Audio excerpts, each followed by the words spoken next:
Dans un monde où la lecture est de moins en moins présente, dans une France qui dégringole de 10 points en 20 ans au classement PISA, stopper les écrans le temps d'un instant, le temps d'un moment, en ouvrant un bouquin acheté chez le commerçant du coin, ne peut être qu'une bonne idée sous ce beau soleil d'été.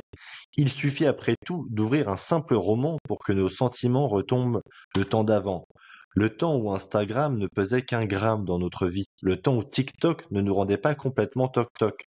Ce fameux temps où l'on caressait notre chat au lieu de consommer Snapchat.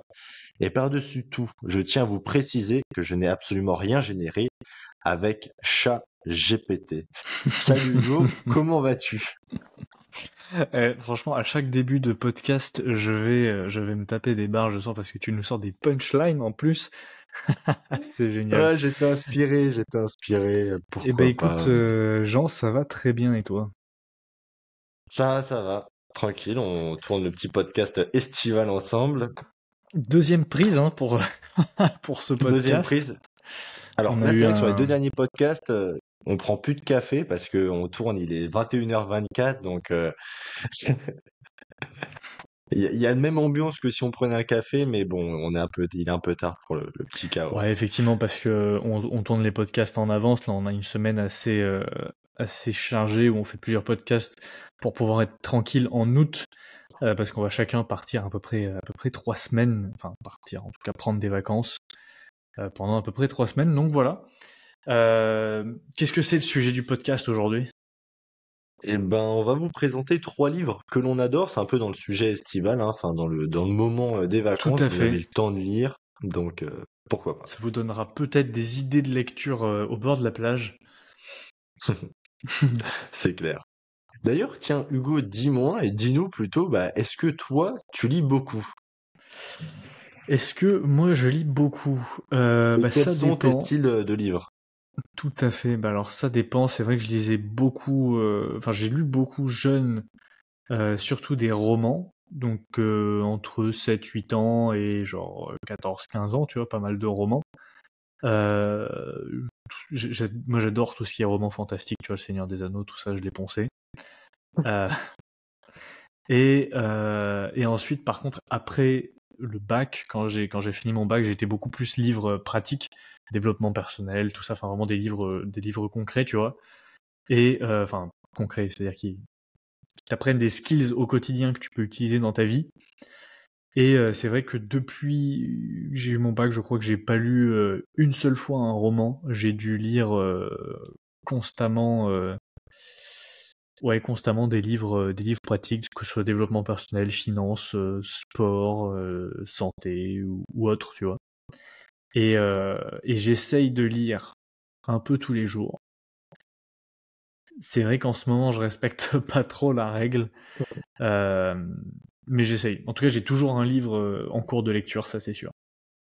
Et Donc toi, Jean? maintenant plutôt sur le développement personnel et sur la Ouais, finance.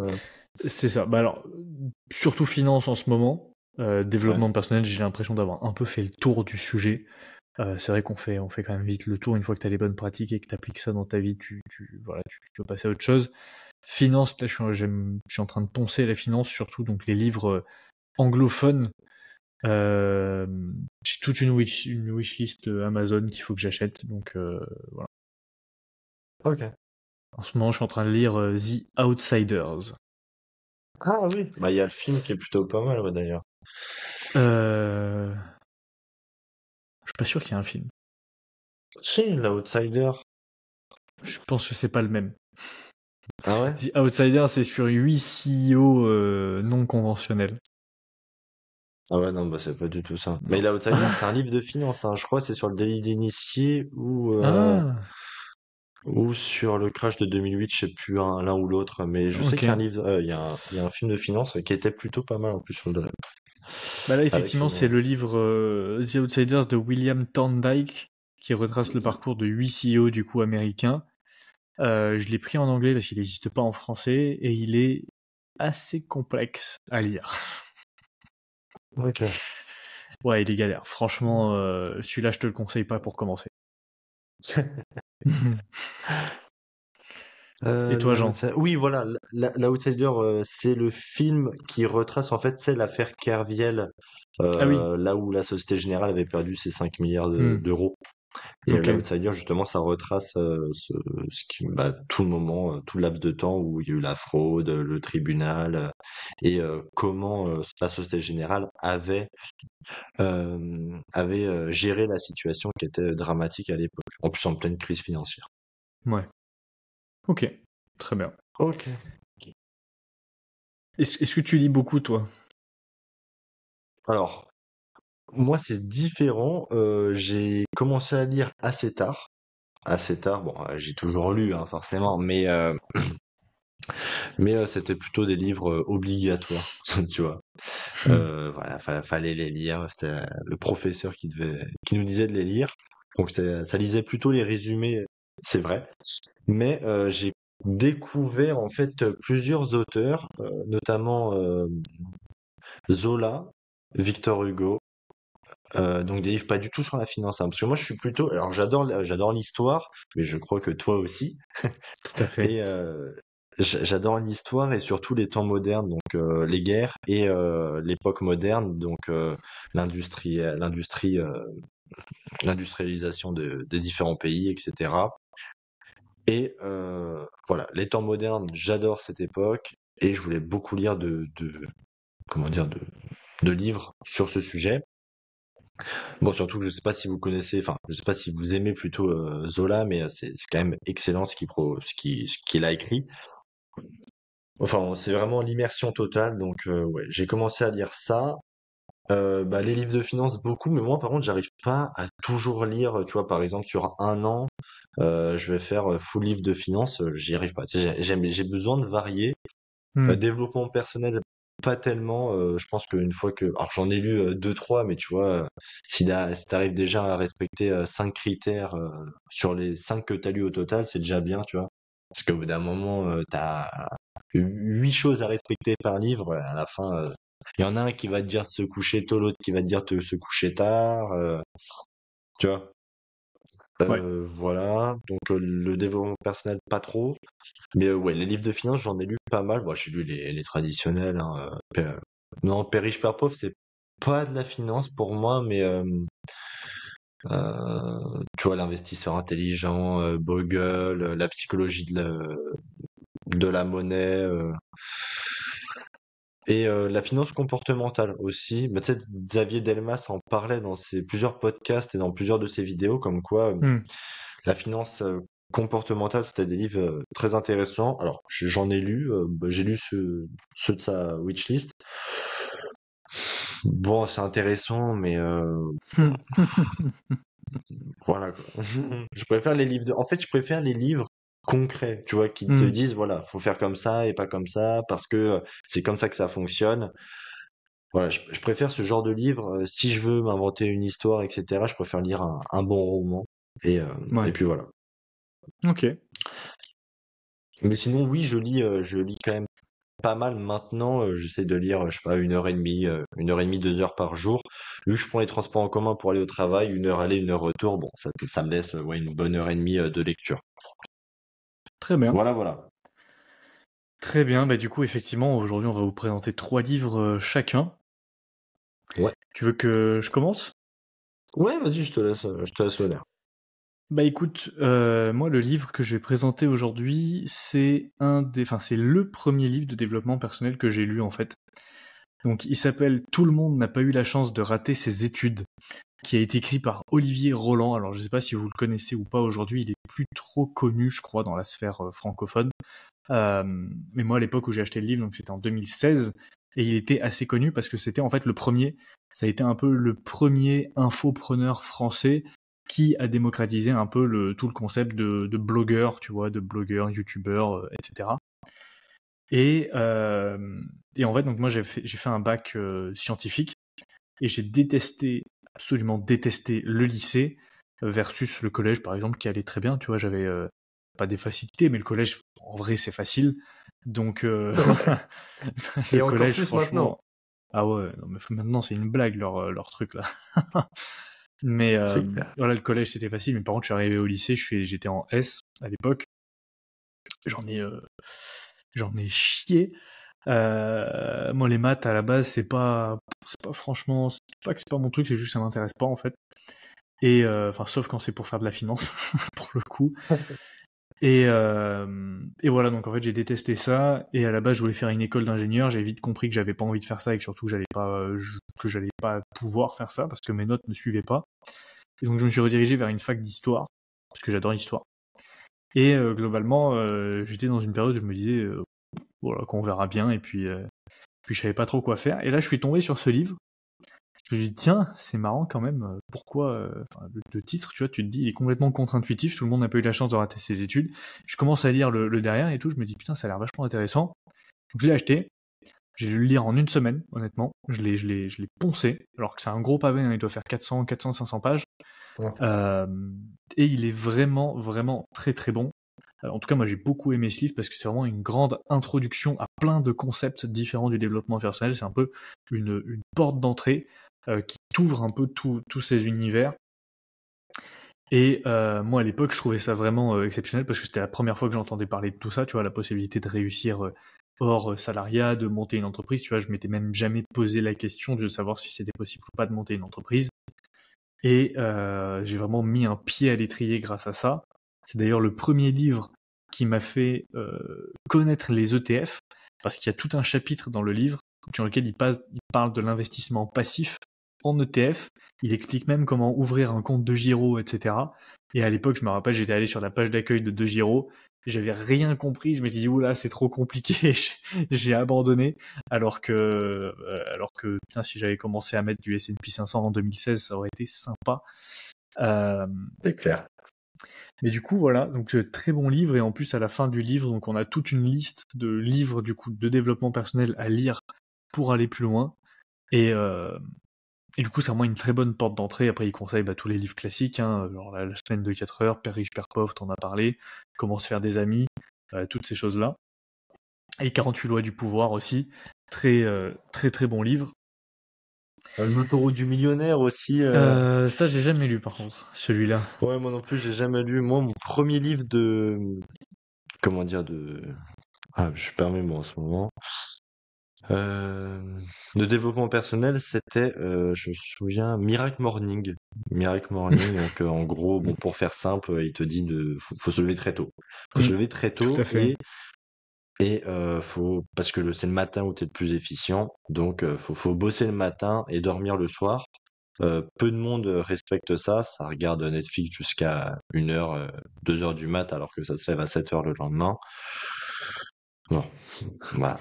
Et c'est vrai, Et on est beaucoup plus efficace quand on se lève tôt et quand on se couche tôt. Pour avoir implémenté ça dans ma vie, je peux en témoigner. J'ai mis 8 ans à y arriver. Mais j'ai enfin mon rythme qui est cadré, je me lève tout le temps à 6 heures. Et franchement, c'est vraiment top. Mais tu te du couches à coup, quelle heure?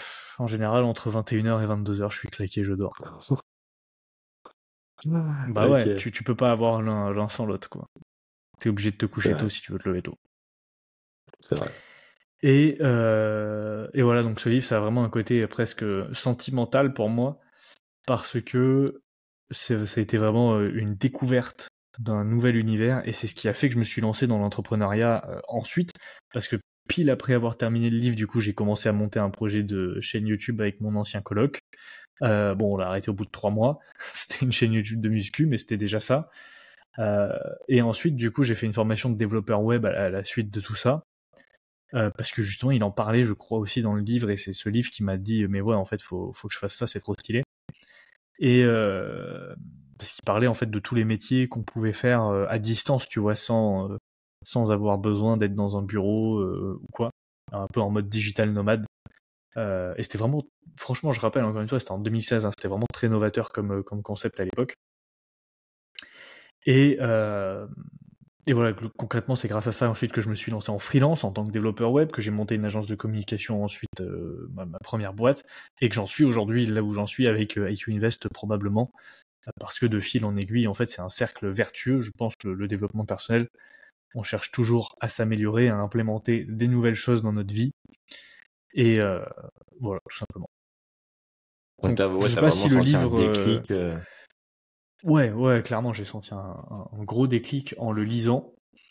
Et surtout, tu te dis en fait tous les trucs que tu penses qui sont impossibles en fait dans ta vie et dont tu te poses même pas les questions, tu te dis, en fait, si, je peux y arriver.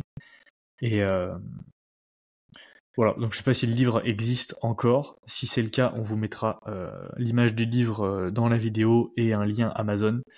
Mais voilà. Ok. Bon, bah, parfait. Et ben, si tu veux, j'embraye sur Vas-y. mon premier livre.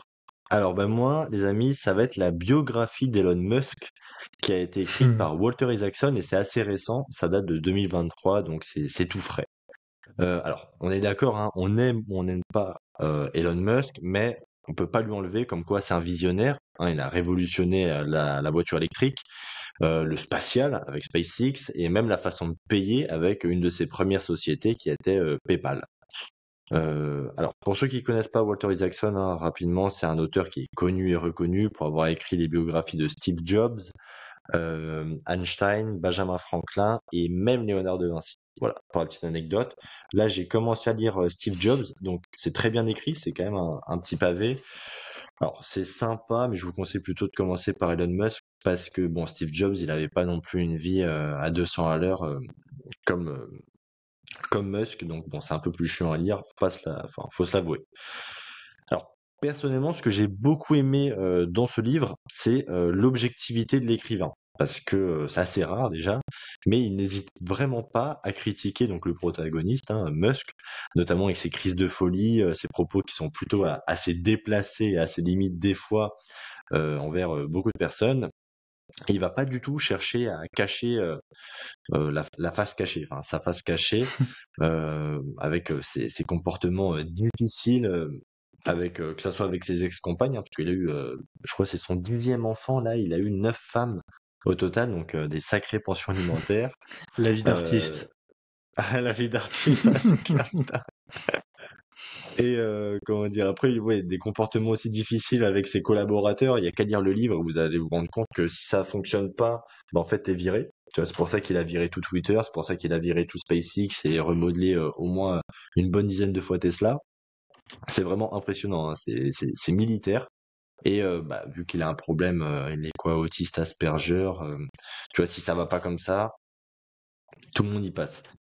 Et Ouais. ça s'est passé avec ses associés aussi. L'associé qui lui met des bâtons dans les roues, bon, bah, il sera pas associé pendant très longtemps.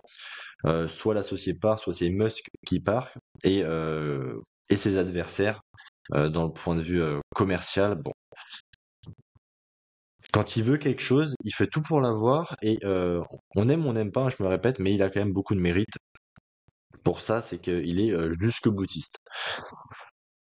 Sinon, donc ouais, Isaacson, il a suivi Musk pendant plus de 2 ans pour écrire cette biographie. Donc il a suivi tous les bons et les très mauvais moments. Et je peux vous dire que dans le livre, eh ben, les très mauvais moments sont beaucoup relatés parce que des échecs, eh ben, Musk, il en a eu beaucoup. Il y a eu Tesla qui était au bord de la faillite pendant très longtemps et même là, en ce moment, elle est pas au bord de la faillite, hein, mais bon, c'est pas non plus la panacée en bourse.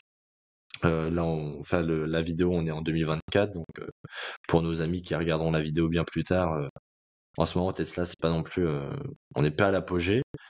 Il y a eu aussi les fusées qui explosaient à chaque décollage ou qui explosaient lors de l'atterrissage. Et il y a eu bah, la fameuse reprise de Twitter qui est couverte dans le livre. Donc là, ça a pas du tout rigolé parce que bah, voilà, vous connaissez les positions de Musk sur Twitter et sur les réseaux sociaux. Il mâche pas ses mots. C'est un fou de la gâchette. Il tweet toute la journée, mais toute la journée.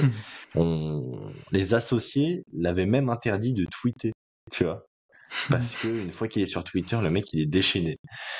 Donc voilà, le livre il va retracer toute sa vie. Donc son enfance compliquée en Afrique du Sud, parce qu'il vivait en Afrique du Sud au départ, son départ ensuite pour une ferme dans le Canada chez son cousin. Et en fait, moi je pensais que Musk venait d'une bonne famille, donc c'est le cas, hein. Son père était, enfin ouais, il est décédé. Son père était multimillionnaire en Afrique du Sud, donc je pensais que bon bah Musk en avait profité. Et en fait, pas du tout. Ça s'est très mal passé avec sa famille. Alors sans vous spoiler, hein, mais il a commencé avec 20 000 $, ce qui est tout à fait honorable, hein, pour en être arrivé jusqu'à là. Donc, vous allez voir aussi dans le livre les différentes entreprises, que ça soit SpaceX, Tesla, The Boring Company, tu sais, l'entreprise qui fait Hmm. les tunnels, et Neuralink, donc là, les puces dans le cerveau. Vous allez voir ses ambitions, ses craintes sur le monde, comme quoi, en fait, une de ses principales craintes, ça m'a fait rire, c'est il a peur que le monde se dépeuple, donc sa politique, c'est de faire beaucoup d'enfants. Et il le dit très bien dans le livre, voilà, faut faire des enfants, faut faire des bébés parce que le monde peut se dépeupler. Donc oui, quelle vie ce Musk. Bon, vous allez voir l'explication de sa fortune et que ça n'a pas du tout été de tout repos. Toi, t'aimes bien le personnage de Musk? J'aime bien le personnage de Musk, honnêtement. J'aime beaucoup ce qu'il a fait et ce qu'il veut faire avec Twitter. Le côté liberté d'expression, moi, c'est quelque chose que j'aime beaucoup chez lui. Par contre, j'irai pas investir dans des sociétés gérées par Musk. Euh, trop Ouais, de trop d'aléatoires, trop de ouais. tweets qui peuvent faire baisser le cours de l'action. Je suis Voilà. plus à l'aise avec Bernard Arnault. Ouais. Ouais, pour le coup, il est quand même un peu plus discret. Donc effectivement, j'aime le personnage, mais j'aime pas spécialement ces sociétés. En tout cas, je mettrais pas, par exemple, j'achèterais pas du Tesla, quoi, tout simplement. Ouais, je suis d'accord. Mais d'ailleurs, tu me Je fais suis penser d'accord. à une biographie que j'ai lue aussi, qui était la biographie du coup d'Arnold Schwarzenegger, qui est exceptionnelle aussi. Elle s'appelle Total Recall. Alors, je pourrais pas te dire qui c'est qui l'a écrit pour le coup, mais je vous la conseille à tous parce que c'est vraiment, il a eu une vie incroyable et c'est le genre de biographie que tu lis et après tu te dis ok mais en fait j'ai absolument zéro excuse, il va falloir que je me bouge le cul, que je me sorte les doigts et que je bosse parce que ce mec vraiment a fait que bosser pendant toute sa vie, c'est impressionnant la quantité de travail qu'il a pu abattre. Et petite anecdote, je crois que ça doit être dispo sur YouTube. Il avait fait une conférence devant une université en Californie, alors je sais plus quelle université, et il racontait le temps où il était jeune justement, et il faisait grosso modo plein de choses. Déjà le matin, il se levait hyper tôt, il allait s'entraîner, parce qu'il faisait du bodybuilding. Ensuite, il allait travailler sur les chantiers toute la journée.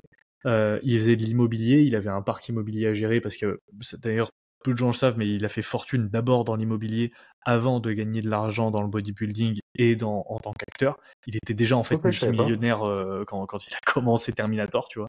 Il avait déjà plus besoin d'argent.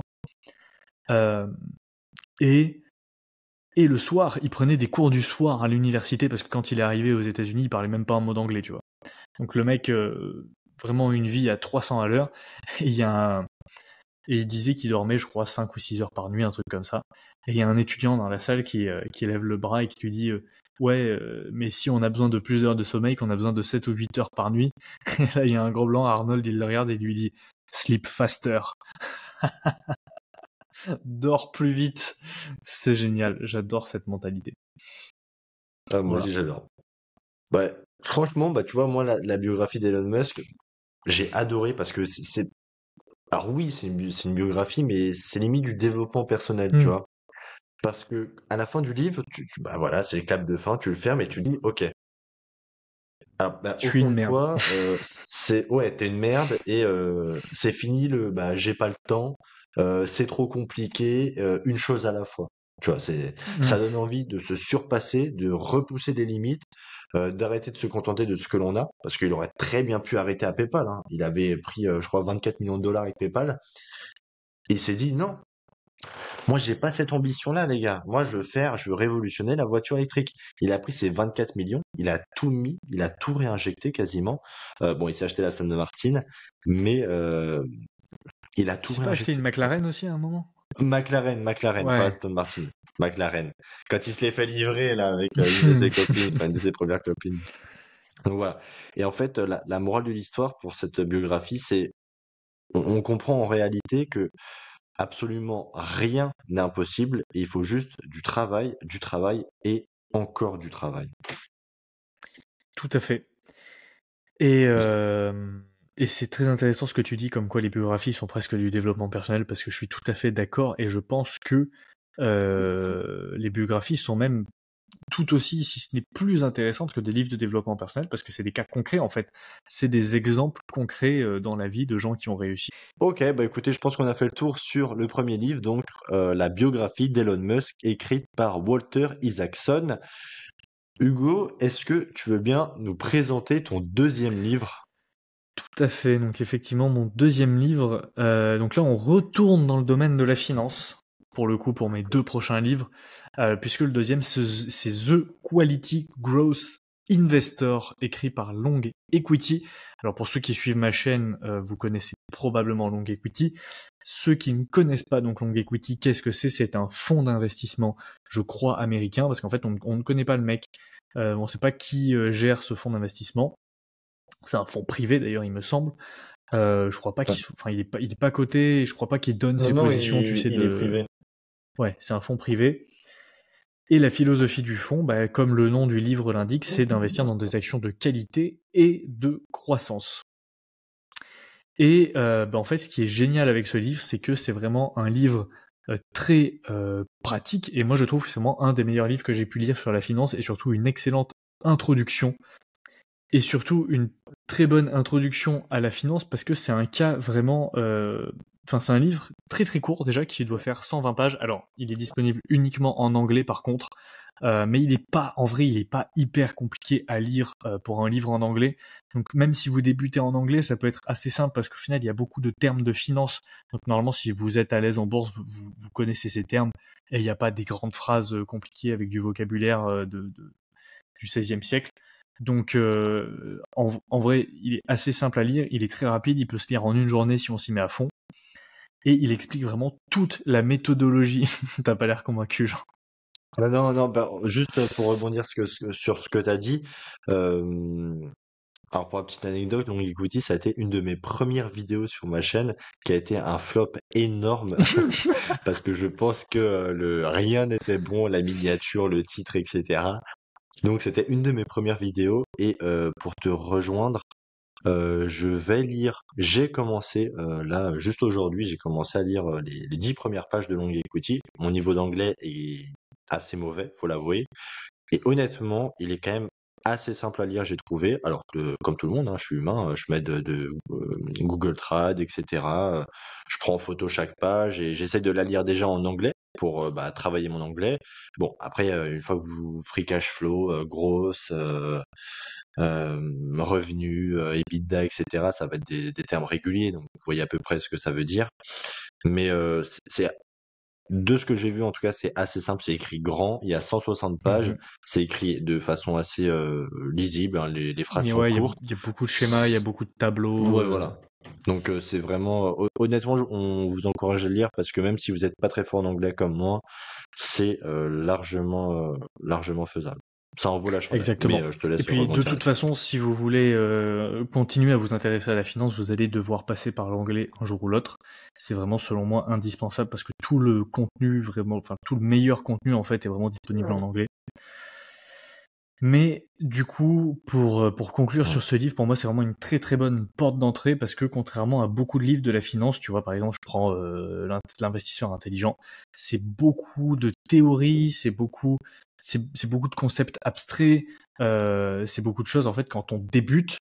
Quand le mec nous parle, je sais pas moi, de compte de résultats, quand il nous parle de bilan, etc., tout ça, quand on débute, on n'y connaît rien, on se dit, mais qu'est-ce que c'est que ce bordel? Moi, la première fois que j'ai lu l'investisseur intelligent, j'étais complètement paumé. Ouais, J'ai pareil. dû mettre 1 an à le lire, parce que vraiment, il m'a déprimé ce livre. Le pire, c'est les parties sur les obligations, j'ai cru que j'allais crever. Sur les Warrant et les turbos aussi. Oh là là là là, c'est terrible.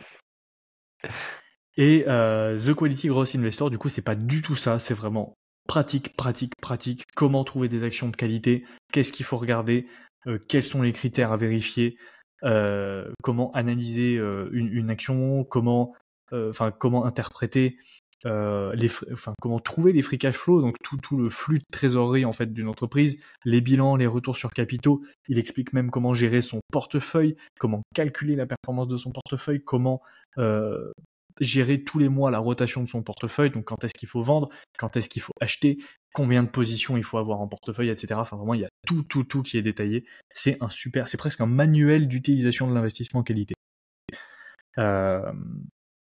Donc voilà, je vous le recommande à tous. Et en plus de ça, c'est une très bonne lecture pour l'été parce qu'il est rapide et ça vous apprendra l'anglais si ce n'est pas déjà fait. Absolument, absolument, je te rejoins totalement. D'ailleurs, si vous voulez quand même les prémices, vous pouvez aller sur leur site internet, c'est Longeq, Longeq, .com. Vous allez dessus, vous allez tout trouver. Il partage son portefeuille chaque mois. Donc tous les premiers du mois, vous avez ses achats, ses ventes, etc. Il va y avoir 4 diaporamas, donc sa lettre annuelle. Il va y avoir les mental modèles, là, les modèles mentaux. Donc avec toute la... Pourquoi... En fait, les prémices, vous allez avoir vraiment le gros résumé du livre.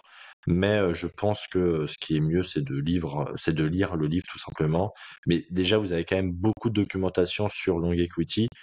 Je vous encourage vraiment à aller y jeter un coup d'œil parce que ça va vous donner envie de lire le livre, c'est sûr. Il n'y a pas d'autre solution. Carrément. Donc voilà. Ouais. Mais en tout cas, c'est un fonds d'investissement qui est très transparent. Tu vois, il dit Oui, il et ça, c'est dit bien. sa méthode, il dit tout en fait. Carrément. Et ils ont des super positions en portefeuille. Ouais, c'est clair.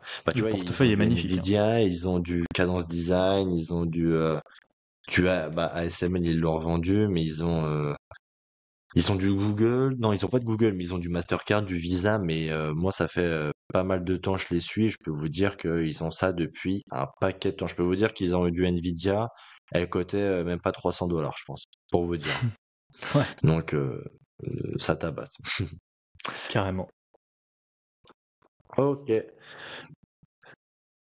Tu veux que j'enchaîne sur mon deuxième livre? Vas-y, je t'en prie.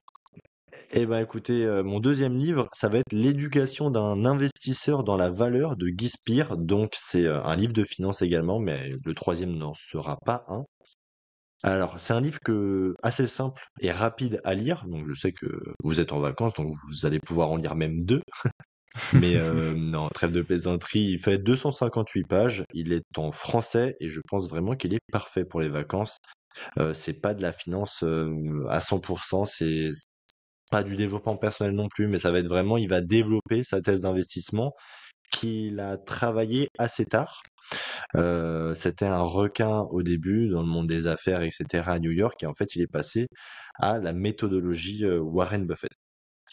Alors pour le présenter rapidement, Guy Spיר, c'est un gérant et fondateur du fonds pendant 17 ans, du fonds Aquamarine, et il a géré 350 millions de dollars à peu près d'actifs sous gestion, ce qui est plutôt pas mal quand même. Après, c'est pas un fonds énorme. Faut le savoir, c'est un fan, pour la petite anecdote, c'est un fan de Warren Buffett et il est connu pour avoir gagné à la loterie avec son acolyte Monish Pabrai, que je sais que tu aimes particulièrement, l'Indien Monish Pabrai, un déjeuner de charité qui leur a coûté 650 000 dollars avec Warren Buffett en 2008. Bon, à savoir que maintenant ça vaut des millions, ce fameux repas de charité avec Warren Buffett. Donc ils l'ont acheté cher, 650 000 dollars un repas de 5 heures. Mais en fait, c'est une bonne affaire parce qu'aujourd'hui, c'est des millions. Ouais, toi, tu suis un peu Guy Spיר comme investisseur. Je suis un peu Guy Spיר, j'ai pas encore lu le livre, il faut que... il est dans ma liste, tout simplement. Comme beaucoup de livres de finance, il est dans ma liste. Et effectivement, moi, Guy Spir, je l'ai surtout écouté en podcast, parce que, et je vous conseille d'aller l'écouter sur la chaîne de The Investors Podcast, donc We Study Billionaires, donc nous étudions les milliardaires. Vous tapez Guy Spir dans la barre de recherche et vous allez voir, il y a un podcast très bien avec lui qui est une interview de Guy Spir où il parle pendant 1h30, 2 heures de son parcours et de sa philosophie d'investissement. Donc vraiment, je vous encourage à aller écouter le podcast et aussi à lire le livre au passage. Et le podcast, vous pouvez l'écouter ou le regarder sur YouTube en mettant les petits sous-titres si vous voulez. Parce que c'est en anglais, Personnellement, c'est ce que je fais. évidemment. C'est ce que je fais. C'est là où on a trouvé, bah, de toute façon, vous allez le voir, hein, c'est là où on a trouvé les idées des deep dives qu'on essaye d'amener en France. Parce que, Tout à fait. personne ne le fait, en fait. Tout simplement, personne ne le fait en France, ce fameux concept des deep dives. Donc, c'est pour ça qu'on l'a lancé avec Evolution AB. Et ça a plutôt super bien fonctionné. Il y en a Mm. plusieurs qui vont être prévus pour dès septembre. Donc, Dont bah voilà, un restez en bien sur le 4 en table. particulier qui va être, Un en particulier. j'ai pas envie de dire une innovation, mais personnellement, j'ai jamais vu ça dans le finance francophone, tu vois. Mm. Oui, je Donc pense à la même j'espère que ça chose, va vous oui. plaire. J'espère que Ouais, ça ouais, va ouais. vous plaire. Ouais. Mais en tout cas, voilà, vous pouvez déjà aller voir sur We Study Billionaire un peu le concept des deep dive en Amérique, ce que ça a donné. Et vraiment, bon, de façon très humble, c'est ce qu'on essaye de mettre en place pour bah, voilà, le YouTube Finance français qui est un peu en manque, je pense, de tout ça. Voilà. On veut du Tout à fait. concret, on veut la méthode américaine. Tu vois, la méthode américaine en finance, elle fonctionne. Pourquoi pas mener ça en France? Ouais, et puis surtout, c'est du contenu qui est super intéressant et qui est, je Ouais. trouve, plus intéressant que du contenu sur les ETF PEA, tu vois, par exemple. Oui, oui, oui. Après, on crache pas dessus, tu vois, on fait des vidéos Non, bah dessus parce non. qu'il faut plaire à tout le monde, mais c'est bien d'aller un peu bah, Disons faire que t'as de vite fait comme le Elon tour. Musk, hein. Ouais, voilà. Faut aller un peu plus loin, toujours, toujours. Faut toujours essayer de s'améliorer et voilà, enfin, on crée du contenu, donc c'est bien d'innover aussi, tu vois. On va pas faire à chaque fois top 3 des meilleures et des pires actions. Tout à fait. Donc voilà. Bon, pour reprendre sur le livre, hein, excusez-moi, il est très intéressant. Guy Spire donc va retracer tout son parcours personnel et professionnel et vous allez voir que pour lui la psychologie d'un investisseur va absolument rythmer sa performance. Si vous avez une mauvaise psychologie, généralement vous allez avoir une performance tout simplement pas très bonne.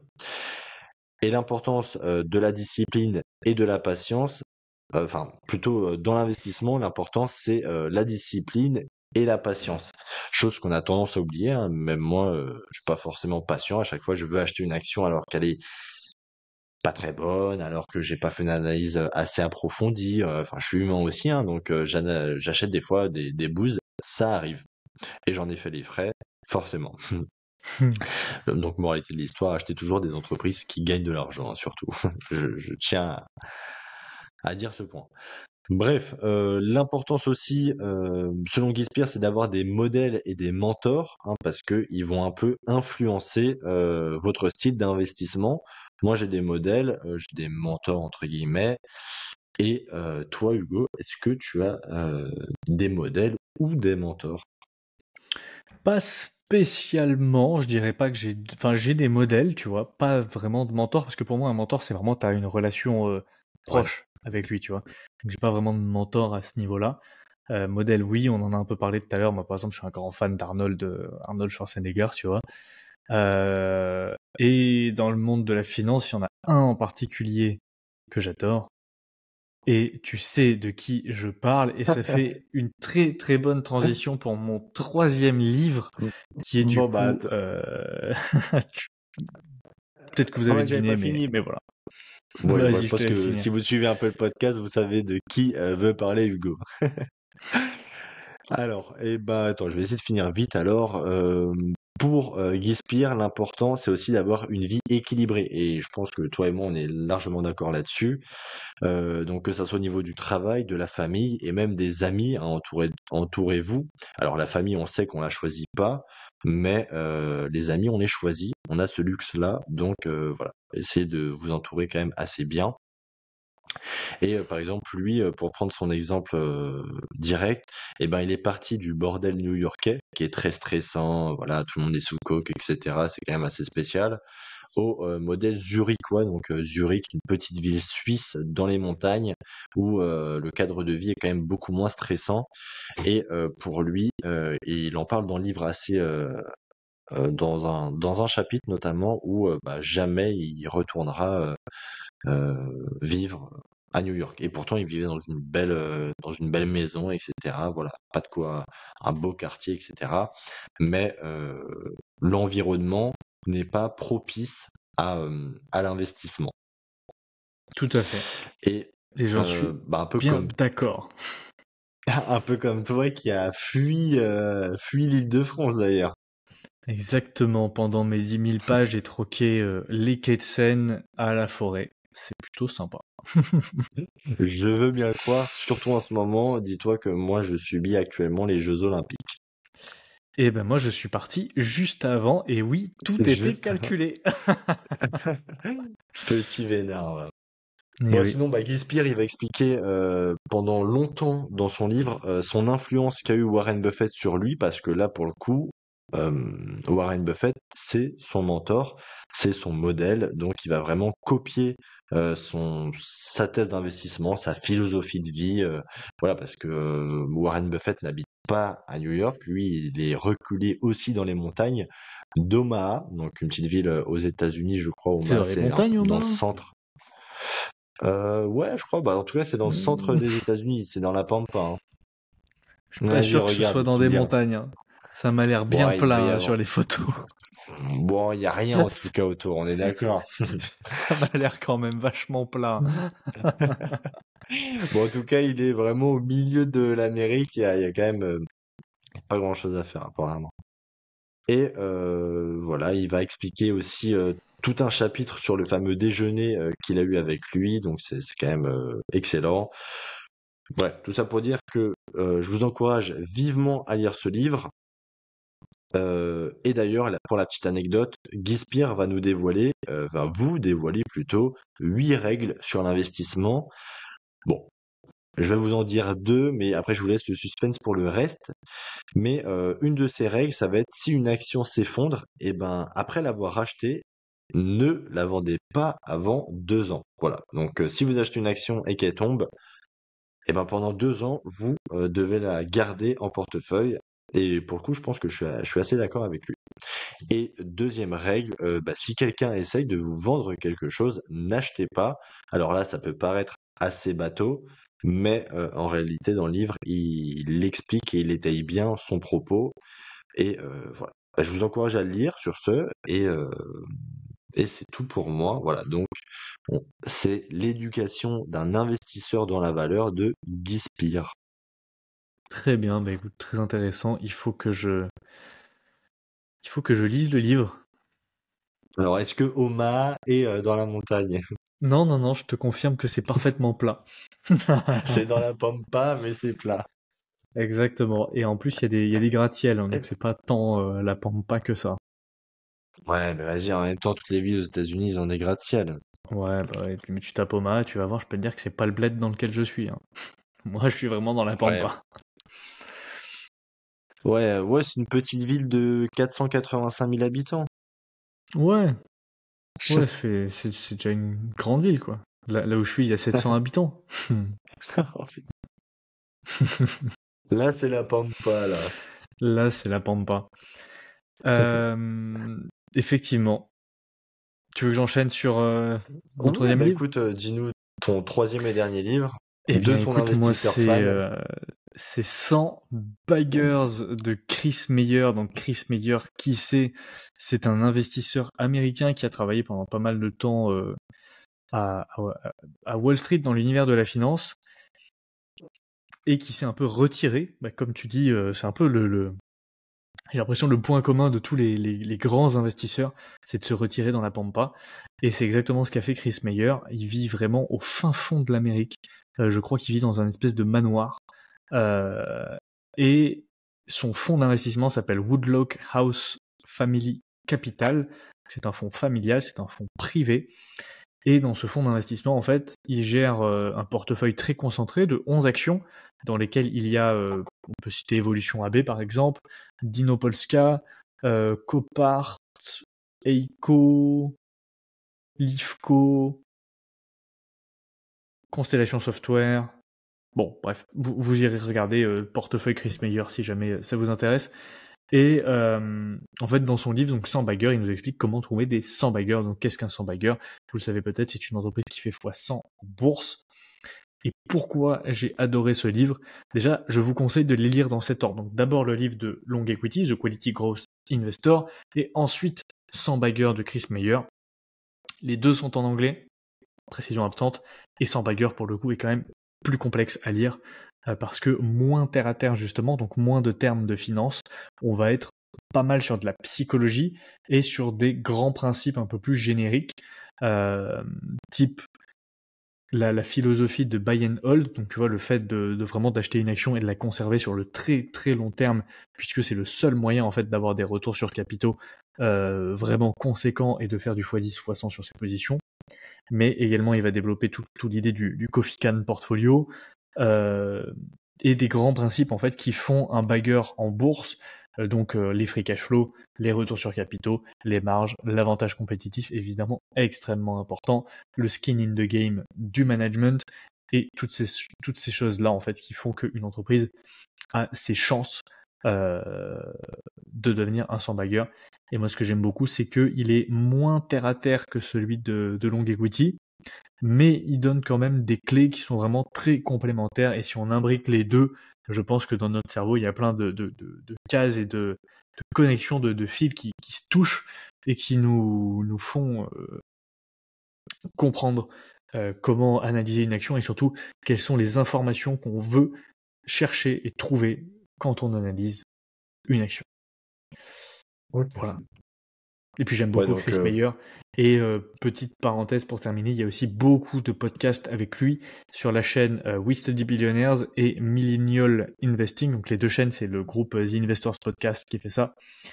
Et ils ont fait, je crois, 4 ou 5 podcasts avec lui. Donc vraiment super intéressant à chaque fois. Je vous conseille d'aller les regarder avec sous-titres si nécessaire. ok. Donc c'est plutôt un livre sur le fondamental que sur le quantitatif. Ouais, c'est ça. Long equity, c'est Ouais. exactement ça. T'as tout dit. Long equity, c'est plus du quantitatif versus Chris Meyer, c'est plus du fondamental. Ouais, tout à fait. Ok. Et de toute façon, l'un va pas sans l'autre, je pense. L'un ne va pas sans l'autre, et c'est pour ça, je pense qu'il est plus intéressant de commencer par long equity parce que déjà Au moins, rien qu'avec le vous quantitatif, annulez les bouses. exactement, rien qu'avec le quantitatif, on élimine 99% des entreprises. C'est clair. C'est clair. Ok, bah écoute, ouais, c'est un livre qui m'a l'air d'être plutôt intéressant. Bon, après, tu m'en parles souvent de Chris Meyers. Mais ouais, c'est vrai que de toute façon, moi, il est dans ma wishlist à lire. Mais ouais, bon, vu qu'il est en anglais, c'est pas non plus le premier livre qui me viendrait à l'esprit. Mais oui, il n'y a pas de raison, faut que je le lise et je vais le lire. Mais je vais déjà commencer par Long Equity et ensuite, bah, je pense que j'embrayerai sur Chris Myers. Par contre, j'ai déjà écouté ses podcasts. Bah, honnêtement, hein, pour reprendre ce qu'a dit Hugo, je vous les recommande parce que c'est assez simple à comprendre et à s'en inspirer. Il détaille bien son propos.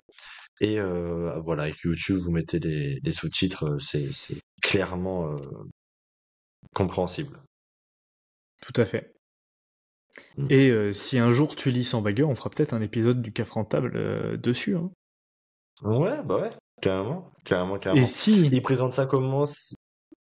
Non, j'allais juste dire, et si vous nous suivez suffisamment longtemps, peut-être qu'on aura Chris Meyer un jour sur la chaîne en Peut-être, podcast. peut-être, hein. Bah, il faudrait déjà que je sois Peut-être. bilingue, mais de toute façon, on vous l'a dit, hein, l'objectif, faut qu'on ait tout le monde. On va commencer petit, je pense, mais voilà, si on arrive à avoir du Xavier Delmas, du Victor Ferry, on sait pas. C'est ça la magie du CAF rentable, c'est que bon, bah, ça a commencé dans le salon, maintenant c'est un peu en visio, mais on sait pas là où ça arrivera. Mais ça arrivera loin. Après tout, pourquoi pas? Ce qui est sûr, c'est qu'il y aura un podcast par semaine, 52 podcasts par an, et que ça, en termes d'intérêt composé, ça va être puissant. Ça, c'est clair. Et voilà, tout dans le lundi matin à 8 heures. Pour bien commencer la semaine, tout le monde en a besoin. Moi, je sais que tous les lundis matins, j'écoute un podcast. Bon, pas le nôtre forcément, hein, mais j'écoute un podcast. Bah écoute, si tu veux, je peux terminer sur mon troisième livre. Mais je t'en prie, vas-y. Alors, c'est pas un livre de finance pour le coup, c'est Le joueur de Dostoïevski. Alors, pour moi, je tiens à préciser, c'est un chef-d'œuvre absolu. Bon, il a été écrit en 1866, donc Euronext n'était pas encore de ce monde. Voilà, ça date un peu, il a 158 ans, mais je pense qu'il est encore d'actualité. Alors, pour ceux qui ne connaissent pas, je vais résumer un peu le livre. Ça va raconter l'histoire d'Alexei Ivanovitch. Donc, c'est un jeune tuteur russe qui est employé par une maison, enfin par une famille aristocratique qui est en exil dans la ville de Roulantonbourg. Donc, c'est une ville fictive, hein. Et au fil du roman, vous allez voir qu'Alexei découvre et va se trouver de plus en plus attiré par le monde du jeu et des casinos. Petit clin d'œil à Evolution AB, qui va devenir une obsession dangereuse pour lui. Et en parallèle, il va entretenir une relation complexe et amoureuse et passionnée avec la petite Paolina, qui est la belle-fille du général, chef de la famille qu'il sert. C'est un livre, franchement, que je vous recommande. Il est assez simple à lire et pourtant c'est du Dostoïevski. Mais voilà. Il y a plusieurs thèmes qui vont être abordés dans ce livre, notamment l'addiction au jeu, dont l'auteur lui-même en souffrait, et ça je ne le savais pas. Et vous allez voir que l'addiction au jeu, bah, ça a des effets dévastateurs et même destructeurs sur les individus et sur les relations de ce dernier. Il va y avoir également la passion et l'obsession avec des personnages comme Alexei et la Baboulenka. C'est un des personnages du livre qui vont être complètement sous l'emprise de passions destructives, qui sont sous l'emprise de passions destructrices comme l'amour et l'avidité. L'avidité, on est d'accord, ça peut se retrouver beaucoup chez certains investisseurs en bourse ou dans Tout d'autres à fait. secteurs. Donc bref, dans ce livre, vous allez voir de l'amour, de l'ivresse, de l'addiction, des jeux d'argent, de l'avidité et des ruines, donc des choses un peu moins glorieuses, hein. C'est pas, on n'est plus dans la biographie d'Elon Musk, là on est d'accord, mais ça va être quand même des sujets qui vont être prédominants et assez forts. Bon, juste pour vous dire, hein, Dostoïevski, c'est un de mes auteurs préférés. Ce sont des livres un peu complexes à lire, mais donc c'est un auteur russe, hein, mais c'est très intéressant et je pense que c'est au goût du jour encore, même si ça date d'il y a un petit moment. Surtout le joueur, il va vraiment, ouais, c'est un livre qui va permettre de se plonger dans l'histoire, dans la psychologie humaine, avec ses avantages et ses défauts. Il y a Et j'ai trouvé en fait pas mal de points communs concernant la vision, concernant comment dire, concernant la vision de l'investissement et concernant la vision de la finance surtout. Euh, Parce que par exemple, donc comme je t'ai dit, on va parler de l'avidité, le fait de toujours vouloir plus, toujours vouloir le meilleur rendement, toujours vouloir plus d'argent. Euh, Bah forcément, on risque de s'y perdre des fois parce que sinon, bah, on le sait, on plonge dans toutes les bulles. Mais Mhm. à la fois, bah, quand les bulles s'éclatent, et ben l'avidité perd de sa saveur, si je puis dire. Et surtout votre portefeuille. On va retrouver aussi le jeu dans le joueur.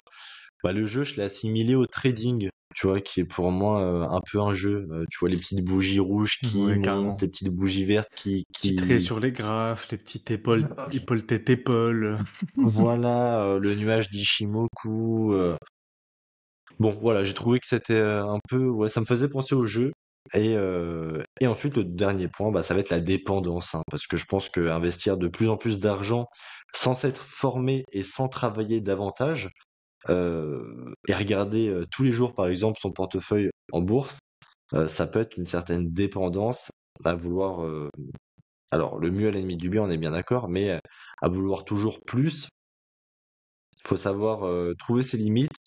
Et comme dit Guy Spire, faut toujours, voilà, faut pas oublier qu'on a des amis, qu'on a une famille, qu'on a des proches, et il faut pouvoir donner du temps à tout le monde. Et on voit bien dans le livre que les gens sont omnibulés et ne voient que par l'argent et le jeu. Et bah, je veux pas vous gâcher la fin, mais il y en a qui perdent des plumes. Voilà, donc livre Carrément. très intéressant que je vous recommande à lire en période estivale. Ah, c'est pas le plus gai, donc plutôt en période hivernale quand même, mais voilà, je vous recommande à lire. Il est quand même assez simple et rapide. à lire. Mais effectivement, mais de toute façon, Dostoïevski a écrit plein de classiques. D'ailleurs, j'ai une wishlist Amazon classique dans lesquelles il y a Crime et Châtiment. Oui, très bon livre. Bah, je l'ai toujours pas lu. il faut, Ah bon, bah, très bon livre, et je te il faut conseille que je le aussi lise un jour. Ouais. Et ben, je te conseille aussi les frères Karamazov. Donc là, par contre, c'est carrément un pavé, mais très, très bon bouquin. Ouais. Carrément. Carrément. Et puis de toute façon, il y a souvent beaucoup de sagesse dans les livres anciens.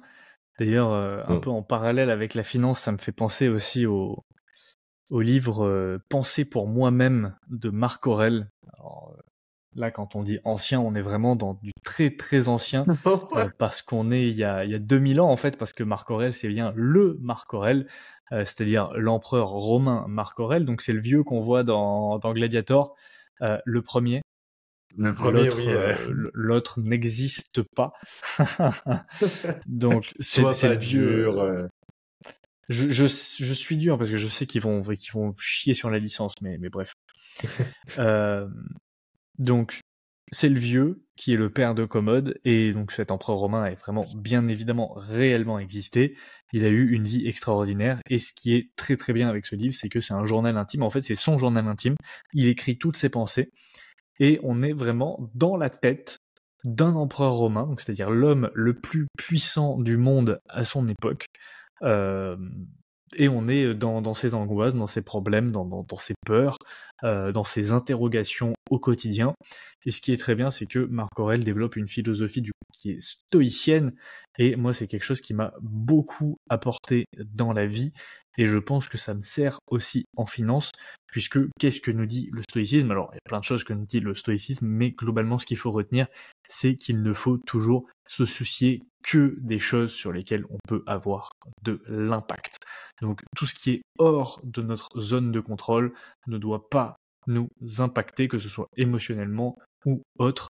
Et ça, vraiment, ça libère d'un poids, en fait, parce que quand tu appliques ça au quotidien, tu te rends compte que déjà tout ce qui est politique, par exemple, c'est quelque chose qui te passe au-dessus et dont tu n'as absolument rien à foutre, sauf quand ça concerne les impôts sur les dividendes et les plus-values, bien évidemment.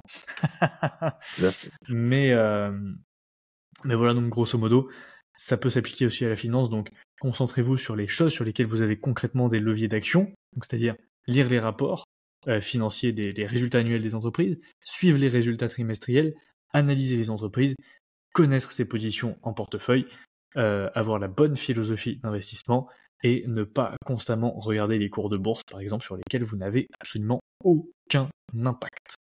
Voilà. Je suis totalement d'accord avec toi, Hugo. Tu prêches un convaincu. Et je te conseille Marc Aurèle si tu ne l'as pas encore lu. Non, je l'ai pas lu. Je sais que Alors, mon frère c'est l'a très lu très et il court. me l'a. C'est très Ouais, très court. Ça doit faire, je crois que c'est moins de 200 pages. C'est très court, mais c'est pas du tout facile à lire. Attention, ouais. attention. C'est intense. Oh, c'est hyper intense. Des fois, tu relis la même page 10 fois et t'as toujours pas compris. D'accord. Eh ben écoute, je pense que je vais le lire aussi. Je sais que Baptiste, donc enfin mon frère l'a lu et il m'en avait dit de très bonnes choses aussi. Mm. Donc ça peut être un livre sympa à lire pour la fin d'année. Effectivement, il y a beaucoup de concepts qui sont très puissants, et là, pour le coup, on est sur plus que du développement personnel, on est vraiment sur de la philosophie. Ok. Voilà. Eh ben écoutez, tu veux conclure? Non, je pense que tu Bah as conclu écoute, avec Marc Aurèle. j'ai plus ou moins conclu avec Marc Aurèle. Je sais pas si toi t'avais quelque chose à rajouter. Non, non, non, bah, ce que je vous encourage, c'est profiter de vos vacances quand même, hein. Oubliez pas que la finance et l'investissement, ça peut attendre septembre. Je rebranche le micro. Ça peut attendre tranquillement. Je- Enfin, formez-vous, travaillez sur. Si vous avez décidé d'acheter des actions et pas que des ETF, même si c'est une très bonne chose, hein, on n'est pas là pour critiquer ça, loin de là. Mais voilà, ça mérite quand même du travail, de l'investissement personnel, donc du temps, et c'est important d'essayer de le trouver. Mhm. Et je pense qu'un super moyen pour trouver du temps et mêler l'intéressant au travail, c'est la lecture. parce que la lecture, on apprend de très bonnes choses avec des livres. On peut les gribouiller, on peut les annoter, on peut les surligner, on peut même déchirer la page si vous le souhaitez. On peut faire beaucoup de choses, contrairement à des vidéos, par exemple, qui peuvent être qui peuvent mal vieillir, tu vois. Donc voilà, Tout à lisez, fait, instruisez-vous et ça peut être que bénéfique pour vous. tout à fait. Et je trouve, je sais pas si t'as le même sentiment que moi là-dessus, mais que t'as beau regarder des vidéos, écouter des podcasts, etc. Quand tu lis un livre, je trouve que ça débloque toujours plus de cases dans ton cerveau, il y a toujours beaucoup plus de connexions qui se font et les concepts sont bizarrement plus concrets quand tu lis un livre que quand tu écoutes quelqu'un en parler. D'accord, parce que moi, quand j'écoute un podcast, généralement, il y a du bruit autour. Euh, Tu vas toujours être dérangé parce que tu écoutes un podcast sur ton portable, sur ton ordi, donc tu auras une notification. Euh, les vidéos, pareil, tu vas te concentrer sur l'écran, tu vas te concentrer sur autre chose, tu vas te concentrer sur la personne qui parle, tu vois, comme nous on est en train de faire, on va voir la tête, etc. Le livre, bon, bah, enfin, je pense que vous avez déjà lu, hein, mais voilà, il y a J'espère. toi, il y a ton, ouais, il y a toi, il y a ton bout de papier et c'est tout, tu vois. Donc Mm. tu vois les mots, tu vois les lettres, et t'es vraiment, je pense, dans la lecture, t'es dans un cocon, tu vois. Comme quand, je sais pas, tu fais du sport avec ta musique. Tu vois, il peut tout se passer, on s'en fout. L'essentiel, faut soulever du lourd et il faut écouter de la musique. Enfin bref, la lecture, je pense que c'est quand même un des trucs essentiels quand même. Ça permet C'est vraiment très de se bien. reconcentrer sur l'essentiel et c'est très vaste, quoi. Enfin, c'est et en plus, même peu importe ce que vous lisez, vous allez apprendre beaucoup, que ce soit en vocabulaire, parce que beaucoup de personnes me disent des fois, ouais, je manque de vocabulaire, etc. Ben, la lecture, ça permet d'en gagner énormément. Donc voilà, lisez et je pense que là, on vous a donné 6 livres qui sont quand même, bah, selon nous, assez intéressants à lire. Donc bah, profitez-en et pourquoi pas nous mettre en commentaire ce que vous avez pensé de ces livres. Ça nous fera plaisir de savoir ça. Si vous en avez déjà lu, n'hésitez pas à nous le dire. Ça nous fera toujours plaisir de lire les commentaires. Et puis voilà, hein. Et du coup, qu'est-ce que c'est la morale de l'histoire, Jean? J'ai pas fait de rime Plus de sur la livres, morale de livre. plus de livres, moins de TikTok. Plus de livres, moins de TikTok, exactement, exactement. Comme c'était la C'est morale la morale de d'hier. l'histoire. Ouais, voilà, Et plus voilà. de livres et moins de TikTok. Mm. Eh Très bien. ben, écoutez, bonnes vacances à vous. Profitez bien, profitez de vos proches. Et on se retrouve bah, lundi prochain à 8h, comme d'habitude. Parce qu'il n'y aura pas de pause estivale pour le CAF Yo, rentable chez nous. Il n'y a pas jamais. de pause. Et bien sûr, n'oubliez pas d'aller nous suivre sur nos chaînes perso, bien évidemment. Oui, Les étoiles sur Apple Podcast, les commentaires, les étoiles sur Spotify, les j'aime sous les vidéos, tout ça. Vous connaissez. Abonnez-vous à la page Instagram aussi, le CAF rentable. Et bah, sur ce, à la semaine prochaine, lundi matin à 8h comme d'habitude. Hein. ciao. Salut. Allez, ciao.